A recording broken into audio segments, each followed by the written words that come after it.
जय हिंद दोस्तों, मैं कुंदन कुमार आपका स्वागत करता हूं आपके अपने चैनल आदर्श ज्ञान पर। कैसे हैं? आशा करते हैं अच्छे होंगे और अपने एग्जाम की तैयारी कर रहे होंगे।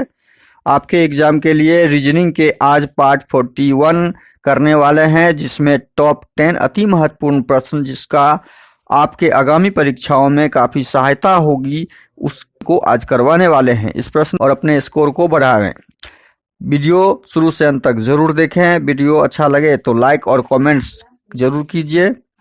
बेल आइकन को ऑल सेट पे जरूर डाल दीजिए और साथ में चैनल को सब्सक्राइब जरूर कर लीजिए। चैनल पे नए आए हैं तो सब्सक्राइब कर लीजिए और दोस्तों को अधिक से अधिक शेयर कर दीजिए।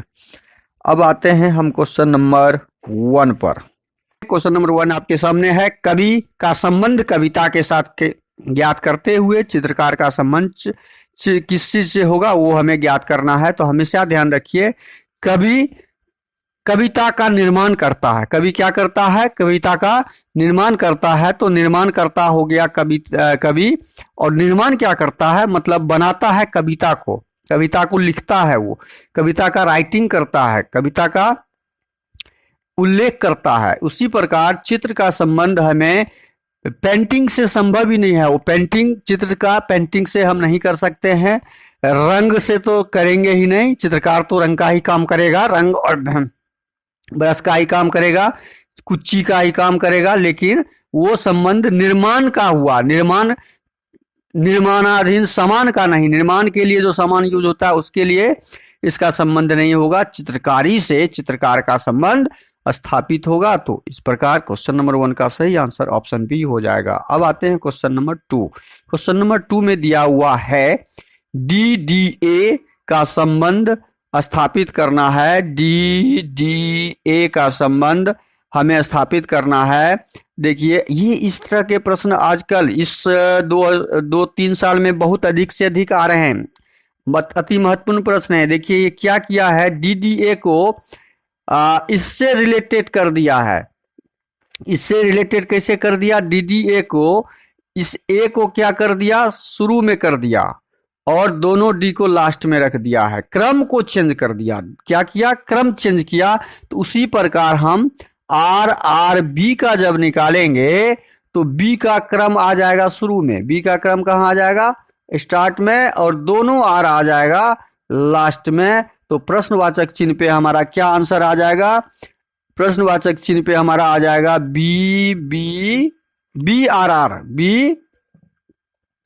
BRR हमारा आंसर हो गया। और BRR ऑप्शन सी में दिख रहा है। तो इस प्रश्न का सही आंसर ऑप्शन सी हो जाएगा। देखिए, इसको हमेशा ध्यान रखिए कि इस तरह के प्रश्न आजकल बहुत आने लगे हैं। अति महत्वपूर्ण प्रश्न है। ये 2023 में पूछा गया प्रश्न है।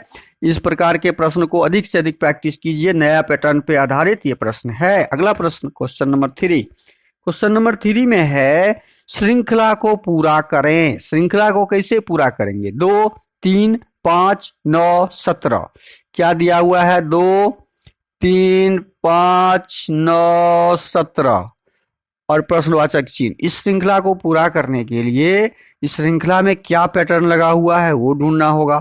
अब पैटर्न तो बहुत आसानी से हमें दिख रहा है कि 2 से 3 पे आने के लिए हमने क्या किया? 1 का प्लस किया। 3 से 5 पर आने के लिए हमने कितने का प्लस किया? 2 का किया। 5 से 9 पे आने के लिए हमने कितने का किया? 4 का किया।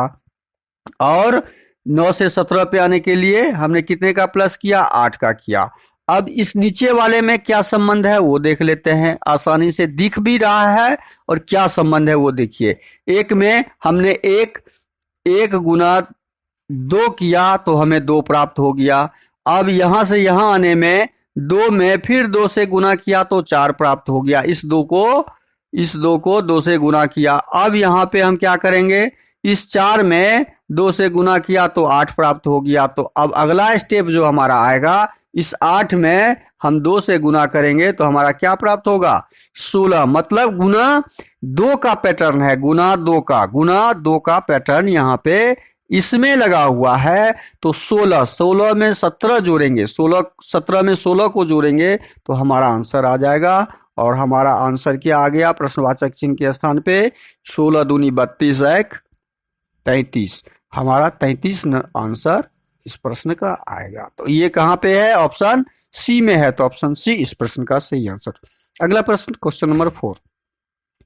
यदि किसी कूट भाषा में गोल्ड को IQNF के रूप में लिखा जाता है तो उसी कूट भाषा में वाइंड को कैसे लिखा जाएगा? देखिए यहाँ पे क्या दिया है, गोल्ड GOLD, गोल्ड को क्या लिखा? IQN और F। अब इसमें रिलेशन हम बनाते हैं दोनों के बीच, कोड के बीच। ये 7 नंबर होता है, ध्यान रखिए। O 15 नंबर होता है, L 12 नंबर होता है, D 4 नंबर होता है, I 9 नंबर होता है, Q 17 होता है, N 14 होता है, F 6 होता है। 7 और 9 में कितने का अंतर है? 2 का अंतर, मतलब -2 हुआ है। 15 में और 17 में कितने का अंतर है? 2 का, लेकिन यहाँ +2 हुआ है, ध्यान रखिए। यह 12 और 14 में कितने का अंतर हुआ? और यहाँ +2 का हुआ है, -2 का नहीं।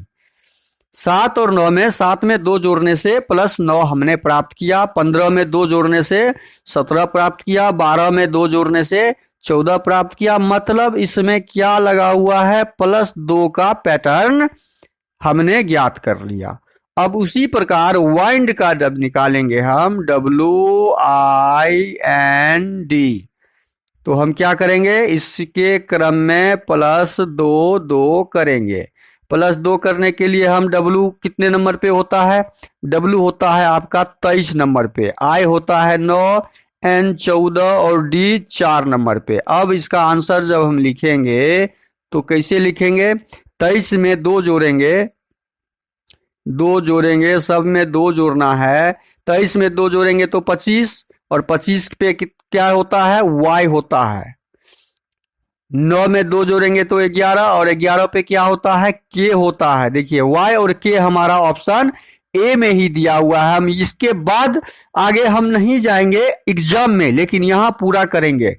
एग्जाम में आपका आंसर निकल गया, ऑप्शन नंबर ए इसका सही आंसर होगा, आगे बढ़ जाना है, लेकिन यहाँ पे हम पूरा करेंगे। अब 14 में 2 जोड़ेंगे तो 16 हो जाएगा, और 16 हमारा क्या होता है? P16 के जगह पे होता है। 4 में 2 जोड़ेंगे तो 6 होगा, और 6 हमारा F के स्थान पे 6 होता है। तो ये आंसर जो ऑप्शन ए में दिया हुआ है, तो क्वेश्चन नंबर 4 का ऑप्शन ए सही होगा। अगला प्रश्न है क्वेश्चन नंबर 5। दिए गए समूह में भिन्न की पहचान करें। अब भिन्न की पहचान करने के लिए चंडीगढ़, उत्तर प्रदेश, हिमाचल प्रदेश और उड़ीसा में स्पष्ट दिख रहा है कि ये तीनों शब्द जो है ये राज्य के नाम हैं। ये तीनों शब्द क्या है? राज्य के नाम है, ये राज्य के नाम है, और चंडीगढ़ केंद्र शासित प्रदेश है। तो इस चारों वर्ड शब्द में ऑप्शन ए आपका भिन्न शब्द है, तो हमारा सही आंसर हो जाएगा ऑप्शन ए। अगला प्रश्न है क्वेश्चन नंबर 6। कौन सी उत्तर आकृति प्रश्न आकृति के प्रतिरूप को पूरा करेगी? अब प्रश्न आकृति को पूरा करेगी कौन सी आकृति? देखिए ऊपर वाला ये लाइन जो है ऐसे पहले लाइन बॉक्स में था, और दूसरे बॉक्स में ठीक इसके विपरीत लाइन खींचा गया। तो उसी प्रकार से नीचे में जो इसका डब्बा बना हुआ है ये ऐसे बना हुआ है, तो इसका विपरीत डब्बा बनेगा हमारा इस कॉर्नर से। तो यह किस में दिख रहा है? यह हमें दिख रहा है ऑप्शन डी में नहीं दिख रहा है। ऑप्शन बी में तो 3 डब्बा है, 3 डब्बा संभव नहीं है। ऑप्शन ए में हमारा सेम दिख रहा है, तो इसलिए ऑप्शन ए यहाँ पे होगा ही नहीं। बचा हमारा ऑप्शन सी, जो इस आकृति को प्रश्न आकृति को पूरा करेगा। तो इस तरह क्वेश्चन नंबर 6 का सही आंसर ऑप्शन सी हो जाएगा। अगला प्रश्न है क्वेश्चन नंबर 7। क्वेश्चन नंबर 7 में है दी गई आकृति में वर्गों की संख्या ज्ञात कीजिए। देखिए वर्गों की संख्या ज्ञात करना है, तो दी गई आकृति में वर्ग की संख्या कैसे ज्ञात करेंगे? तो इसमें हमें जानकारी होना चाहिए कि कोई भी वर्ग की आकृति हो तो उसके रॉ और कॉलम को ज्ञात करना जरूरी होता है। इसमें देखिए रॉ कितना है? 1 2, ये कॉलम हो गया 3 4 5 कॉलम, और 1 2 3 4 5 रॉ, मतलब रॉ बराबर कॉलम है। और रॉ बराबर कॉलम जब हो, रॉ बराबर हो कॉलम के साथ बराबर हो, तब हम क्या करते हैं, तब हम काउंटिंग के लिए, फिगर काउंटिंग के लिए इस दोनों का स्क्वायर करेंगे। एक एक किसका किसका स्क्वायर करेंगे, इस एक और एक का स्क्वायर करेंगे तो एक स्क्वायर हो जाएगा। इस दो और दो का स्क्वायर करेंगे, प्लस स्क्वायर करके जोड़ते जाएंगे, दो का स्क्वायर हो गया। इस तीन तीन का स्क्वायर करेंगे, प्लस तीन का स्क्वायर हो जाएगा। इस चार का चार रो और चार कॉलम को हम स्क्वायर करेंगे, ये चार का स्क्वायर हो गया। पांच कॉलम और पांच रो को हम स्क्वायर करेंगे। कुल वर्गों की संख्या इसमें जो है वो हमें ज्ञात हो जाएगी। अब स्क्वायर करके इसको जोड़ लेते हैं तो एक का स्क्वायर एक, दो का स्क्वायर चार, तीन का स्क्वायर 9, चार का स्क्वायर 16, पांच का स्क्वायर 25।